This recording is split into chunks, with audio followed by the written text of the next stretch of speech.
بعدك ابعد.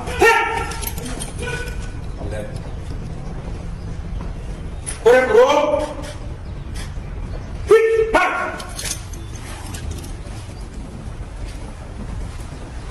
ومهمتي روسيا تطرد بن بطوش والبوليساريو من اجتماع بريكس بجنوب افريقيا، وانتصار جديد لبوريطة على العصابه اللي كتحكم قصر المراديه واحراج جنوب افريقيا. وشكون هما الدول العربيه اللي حضرت الاجتماع بريكس واللي طلبوا الانضمام رسميا الى المجموعه، وعلاش تحداو الولايات المتحده الامريكيه وارتموا في احضان روسيا؟ واستقبال جنوب افريقيا لبن بطوش ينتهي بخيبه امل كبيره وهزيمه جديده امام بوريطه. تفاصيل مثيره غتشوفوها في الفيديو ديال اليوم، فما تضغطوا على زر لايك بكثره وتزلزلوا التعاليق ببوريطه معذب الكبرانات. ومهمتي روسيا ترفض حضور بن بطوش لاجتماع بريكس بجنوب افريقيا من بعد ما افشل السيد ناصر بوريطه مخطط جنوب افريقيا والجزائر. جنوب افريقيا والعصابه اللي كتحكم قصر المراديه خطوا باش يعيطوا المغرب لاجتماع بريكس، وجدوا بن بطوش وحزموه ولبسوه الجلابه الصحراويه اللي غاليه عليه، الطياره اللي تابع الرئاسه الجزائريه بمطار بومدين وكتسنى باش تهز البطوش وديه لاجتماع بريكس بجنوب افريقيا. ترى السيد ناصر بوريطه واخا ما حضرش الملائكه ديالو حاضره، قوه الدبلوماسيه المغربيه بقياده الملك والسيد ناصر بوريطه خلات روسيا ومع دول عربيه يرفضوا حضور بن بطوش للاجتماع. جنوب افريقيا حتى هي كانت موجده بروتوكول لاستقبال بن بطوش، ولكن مع من كيلعبوا مع السبع ناصر بوريطه. السيد ناصر بوريطه هو معذب كبرانات الجزائر كيحلموا به بالليل وبالنهار. سبع ديال الدبلوماسيه المغربيه ناصر بوريطه داعيه مع امو والملك والمغاربه كاملين. ناصر بوريطه راه ولا هو اقوى وزير خارجيه المغرب في التاريخ. الكبرانات اللي كيحكموا الجزائر حاروا معاه ودائما بالنيه كيخرج منتصر على الكبرانات. وبطبيعه الحال كلشي كيسول شكون هما الدول العربيه اللي بغات تنضم للبريكس وحضرت الاجتماع. 4 ديال الدول العربيه حطات اليوم الملف ديالها رسميا باش يدخلوا لمجموعه بريكس: السعوديه ومصر والامارات والجزائر. 3 ديال الدول العربيه عندهم حظوظ كبيره والملف ديالهم قوي، وكتبقى الدوله اللي الملف ديالها ضعيف باش تدخل البريكس هي الجزائر، باعتبار ان العصابه اللي كيحكموا قصر المراديه الاقتصاد ديالهم ضعيف وما كيصدروا والو لدول البريكس. هاد الدول العربيه ب4 اعلنوا الحرب على الدولار وتحدوا امريكا وتحالفوا وارتموا في احضان روسيا. ولكن الاهم من هادشي واش هاد الدول ب4 العربيه غيستافدوا من الانضمام ديالهم للبريكس، ولا غادي تكون خطوه غيندموا عليها من هنا لقدام في حاله انهيار روسيا. حنا عارفين الدبلوماسيه المغربيه الشعار ديالها بالمال كيتكالب ودنجال، ومئات ومئات تخميمه ولا ضربه بالمقص. المغرب عارف مصلحته مزيان، والدبلوماسيه المغربيه مؤخرا دارت تحالفات قويه. الدبلوماسيه المغربيه عندها نظره مستقبليه، واي خطوه كدار كتكون مدروسه وكيضرب لها 1000 حساب. المهم هادشي كامل ان بوريطه هو العقده ديال العصابه اللي كتحكم قصر المراديه. وزير الخارجيه ديالنا السيد ناصر بوريطه ولا هو بوغطاط ديال العصابه اللي كتحكم قصر المراديه. فجميع المواجهات اللي دخل فيهم مع الجزائر بحهم باش تبطل الخطه اللي دايره لك جنوب افريقيا والجزائر وما تحضرش الاجتماع بريكس، ومن الفوق تخليهم يجريو على بن بطوش وما يستقبلوش في جنوب افريقيا. خاص تكون الاسم ديالك السيد ناصر بوريطه، ومن وراك ملك مغطيك بجناحو ذكي كيفهمها في السما. دابا حتى لي الجزائر غادي تبقى تاكل طريحه ديال العصا عند السيد ناصر بوريطه. صور معايا باش تكون وزير خارجيه المغرب والعلاقات مقطوعه ما بين المغرب والجزائر، وتمشي حتى لوسط الجزائر وتحضر القمه العربيه ودير لهم الابتسامه العريضه اللي ما كيحملوهاش الكبرانات ديال الجزائر. وفين ما حطيتي رجليك كتحرم على البوليساريو، وسواء حضرتي ولا ما حضرتيش اتصال هاتفي واحد من ناصر بوريطه كافي باش يطردوا بن بطوش والبوليساريو. من قبل راه الجزائر ديما كان دايره تحت باطا البوليساريو كديها مع جميع الاجتماعات، حتى جا السيد ناصر بوريطه وقف ليهم شوكه في الحلق. فكتمنى منكم زوزو تعاليق بوريطه معذب الكبرانات. سيداتي سادتي وصلنا نهايه الفيديو، كان معكم اخوكم ولد بلادكم عادل بيول.